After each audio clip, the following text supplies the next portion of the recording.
हमारे अतिरिक्त सचिव मिनिस्ट्री ऑफिस, हमारे सम्माननीय जस्टिस साहब, सम्माननीय डॉक्टर पंकज चतुर्वेदी जी तथा सभी सम्मानित अतिथिगण, वास्तव में आज ये मेरा सौभाग्य है और मुझे बहुत अच्छा लगा। आज से 15-20 दिन पहले जब मेरे पास टेलीफोन से ये मैसेज पहुंचा कि इस प्रकार का एक आयोजन किया जा रहा है, आप उसमें भागीदारी करेंगे, मैंने कहा निश्चित तौर पे। और मुझे सबसे ज़्यादा अच्छा ये लगा कि मैं अपने आप को उन भाग्यशाली लोगों में मानता हूँ कि हमारे माननीय डॉक्टर पंकज चतुर्वेदी जी ने मुझे वह अपने पेशेंट्स की लिस्ट में मुझे वह सौभाग्य प्रदान किया। इसके लिए मैं वास्तव में उनका हृदय से आभारी हूँ। बात आज से लगभग 6 वर्ष पूर्व की है। मैंने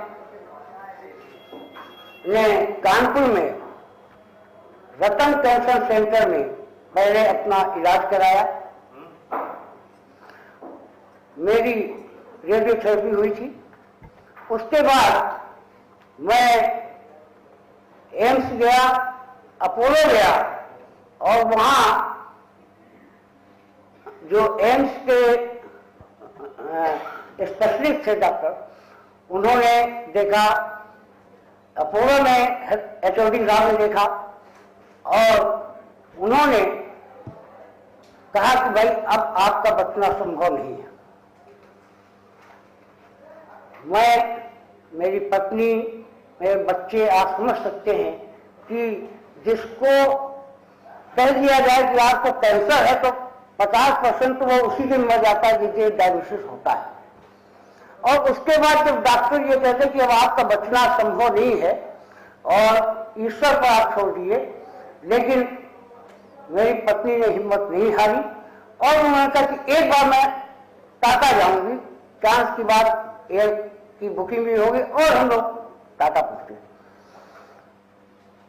कुछ इत्तेफाक कि ईश्वर जब बचाना चाहता है तो अपने रूप में किसी से भेंट करा देता है। तो मुझे भगवान के रूप में डॉक्टर पंकज चतुर्वेदी जी मिल गए और उन्होंने, डॉक्टर आप रोकिए नहीं, मैं अपनी व्यथा को जरूर जो है 2 मिनट में मैं उसको, और उन्होंने भी कहा कि जितनी जल्दी हो सका तुरंत सारे टेस्ट आ गए थे और नेक्स्ट डे उन्होंने मुझको ऑपरेट किया। और ईश्वर का धन्यवाद कि मैं आज आप लोगों के बीच में खड़ा हूं। मैं डॉक्टर साहब के पास 6 महीने में जाता हूं, डॉक्टर कहते हैं आपको आने की आवश्यकता नहीं, आप कानपुर में दिखा दीजिए। मैं कहता नहीं डॉक्टर, मैं आता हूं, आप कहते हैं आप बिल्कुल ठीक है, मुझे इससे ज्यादा संतुष्टि और क्या चाहिए जीवन में, मुझको बॉम्बे जाना नहीं करता। मैं माननीय मंत्री जी के ही संसदीय क्षेत्र का रहने वाला हूं। कानपुर में के नजदीक इस राजकीय महाविद्यालय बिंदकी में मैं आजकल वहाँ प्रोफेसर हूँ।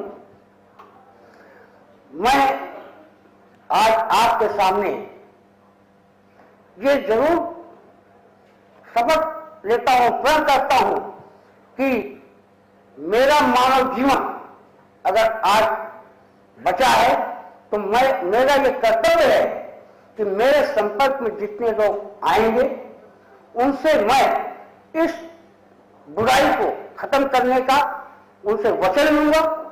और अगर वो मेरा कहना नहीं मानेंगे, मेरे कहने से वो गुटखा या सिगरेट को नहीं छोड़ेंगे, तो मैं उनसे कोई नाता नहीं रखूंगा। मैं अपने छात्रों को, अपनी छात्राओं को, अपने साथ के जो सहयोगी हैं, उन सभी में ये अभियान चला करके ये कार्य करूंगा और निश्चित रूप से उसकी प्रगति से मैं इस संस्था को अवगत कराता रहूंगा। मेरा सरकार से माननीय मंत्री जी से निवेदन है कि वाकई इस दिशा में कुछ कारगर उपाय करें। कानून जितना सख्त है, वाकई अगर हम उसको कार्यान्वित करें, अगर हम उसके 10% भी उसको एग्जीक्यूट करने का प्रयास करें, तो निश्चित रूप से हमें सफलता मिलेगी, इसमें कोई दो राय नहीं। लेकिन एक हमारे सामने जो बात आती है, हम एक अच्छे कार्य के लिए लड़ रहे हैं। अभी डॉक्टर वीरेंद्र सिंह साहब ने आपके पेश किए, आपने 8 साल का आपका पेश किया, 8 साल का 80,000 करोड़ रुपए का आपने बताया। आप 96 से लगाइए तो ये तो जाकर के आज 14 साल हो गए, 15 साल हो गए, ये तो और ज्यादा आंकड़ा बैठेगा। बहुत अच्छी तरह से आपने बात रखी और बताया कि कैसे लोगों का चर्चन जो है वो पान गुटखा की तरफ, सिगरेट की तरफ कैसे जो है बढ़ता है, क्या क्या क्या वो है। तो अगर सरकार इस दिशा में विज्ञापन के माध्यम से, ऐसे आइडिया के माध्यम से, अगर हम ऐसे कैंप जहां जनता अशिक्षित है, जहां जनता तक ये संदेश नहीं पहुंच पाता, अगर हम गांव में, चौपालों में, शहरों में, कस्बों में जाकर के इस प्रकार के कैंप आयोजित करें, तो निश्चित रूप से कहते हैं कि 100% नहीं, अगर हमको उसमें 25%, 20% की सफलता मिलती है, तो हमारा ये आयोजन निश्चित रूप से आगे बढ़ करके एक जन आंदोलन का रूप ले लेगा और निश्चित रूप से ये घातक बीमारी हमारे इस देश से हमेशा हमेशा के लिए लुप्त हो जाएगी। धन्यवाद। मैं भी 2 शब्द कहना चाहूंगी डॉक्टर साहब। सबसे पहले तो मैं डॉक्टर साहब को ही प्रणाम करूंगी। हालांकि यहाँ पर मंत्री जी भी बैठे हैं, मैं क्षमा चाहूंगी क्योंकि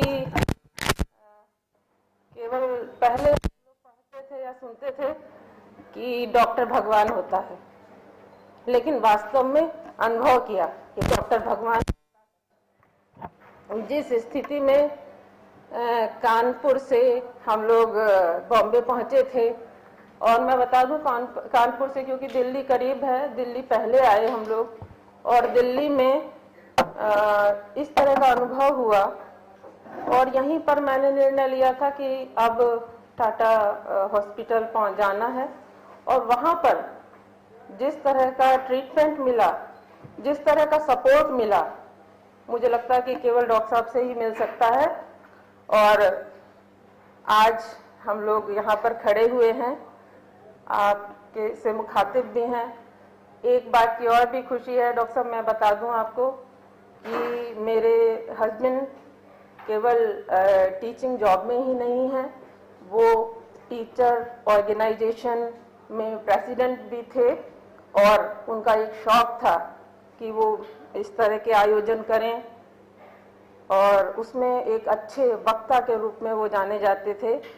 और आज बीमारी के बाद ये पहला अवसर है जब वो माइक पे खड़े हुए हैं। और तो जैसा कि आप सभी जानते हैं कि ये बीमारी जितनी भी शारीरिक है उससे ज़्यादा ये मनोवैज्ञानिक रूप से पेशेंट को तोड़ती है और उसकी पुनर्स्थापना बहुत ज़रूरी होती है, जो कि उसके परिवार और समाज के सपोर्ट से ही हो सकती है। परिवार तो साथ देता ही है और समाज भी अगर साथ दे तो ये काम जल्दी होता है। बात गुटखे की है, देखिए एक चीज़ तो है कि जो पेशेंट हो गए हैं उनके लिए तो बहुत दुखदाई है, लेकिन हम सभी जानते हैं prevention is always better than cure. हमारी नई पीढ़ी जो आ रही है, हमारे एडोलेसेंट्स जो हैं, जो या तो वो समझते हैं कि ये हम बड़े हो गए हैं और वो गुटखा खाते हैं और जो स्मोकिंग करते हैं, उनके लिए बहुत ज़रूरी है कि ये इस पर किसी ना किसी तरह का बैन होना ही चाहिए, जिससे कि कम से कम हमारी, और ये गुटखा और पान मसाला बहुत पुराना नहीं है, 70s या 80s में इसका नाम मैंने सुना था। 20-25 सालों में इतना हो गया है, इसलिए ज़रूरी है कि कोई कानून बनाया जाए। कानून है तो एनफोर्स किया जाए। और मैं भी टीचिंग प्रोफेशन में हूँ, इसलिए मेरा ये एक वादा है कि अगर इस तरह की कोई कार्यक्रम कोई चलता है तो उसमें हम लोगों का पूरा सपोर्ट हमेशा रहेगा, क्योंकि जो त्रासदी हमारे परिवार ने भोगी है, मैं चाहूँगी कि कोई और परिवार इस त्रासदी से ना गुजरे।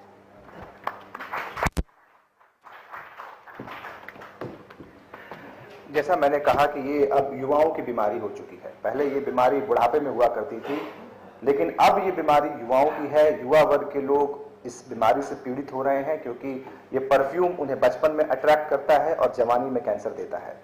तो युवा वर्ग की बात करें, सचिन और उनकी पत्नी युवा वर्ग के वो आ जाओ। आपको इस बात पे ध्यान देना चाहिए कि कोई भी कैंसर मरीज पब्लिकली अपनी बीमारी के बारे में नहीं कहता है। कोई भी कैंसर मरीज अपनी विकृति को दिखाना नहीं चाहता है। मैं खुद ही परेशान हूं, हैरान हूं कि इन मरीजों ने कैसे ये गट्स पैदा किया अपने अंदर कि अपनी विकृति के बावजूद ये माइक पर आके अपनी बीमारी के बारे में और अपने गम से दूसरों का गम दूर करने की कोशिश कर रहे हैं। सचिन गुटखा खाते थे। सचिन का आधा जबड़ा नहीं है। He doesn't have half of his jaw. सिर्फ एक जॉ पे जिंदगी चल रही है। कितनी कष्ट है जिंदगी। शादी के कुछ ही साल बाद ये सब हुआ। बहुत आसान है मेरे लिए कहना, जब दिल पे गुजरती है तभी समझती है। Sachin, you would like to say something?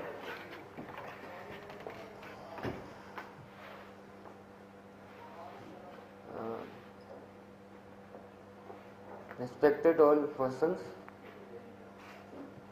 Dr. Pankaj Chaturvedi, Honorable Minister, मैं सिर्फ इतना ही कहना चाहता हूँ कि पान मसाला गुटखा बहुत बुरी चीज़ है। अगर ये बैन हो जाए तो बहुत अच्छा होगा। इसके बाद जिंदगी बिल्कुल नहीं है। चाहे आप बच भी जाएं तो अभी कोई लिविंग नहीं है, क्योंकि आप कहीं जा नहीं सकते, कुछ खा नहीं सकते। जो आप पहले बच्चों के सामने थे वो आप वैसे रह नहीं सकते। आज मेरा बच्चा भी पूछता है आपको क्या हुआ है, तो आप जवाब नहीं दे सकते। लाइफ आपकी बिल्कुल खत्म हो चुकी है, लेकिन अंदर से एक फादर मदर है या डॉक्टर साहब ने भी एक बात कहा था कि पॉजिटिव अप्रोच होनी चाहिए अगर आपको आगे रहना है जिंदा। वही बस है तो आगे आप चल सकते हैं। मैं बस यही चाहूंगा कि गुटखा जो है बिल्कुल बैन होना चाहिए, सिगरेट बैन होनी चाहिए। मैं भी स्टार्टिंग में सिर्फ बस शौक के कारण सिगरेट पीता था, उसके बाद मैंने गुटखा ट्राई करना चालू कर दिया, लेकिन वो हैबिट बन जाती है जो छूट नहीं सकती। इसके बाद जो है वो सर्कमस्टांसेस आपको फेस करने पड़ते हैं, और जो लाइफ मिलती है वो कोई ऐसी बहुत अच्छी नहीं होती जिसपे आप जो है कंटिन्यू कर सकते हैं। बस मैं यही कहना चाहूंगा कि आप जो है गुटखा को बैन कर दीजिए। Thank you.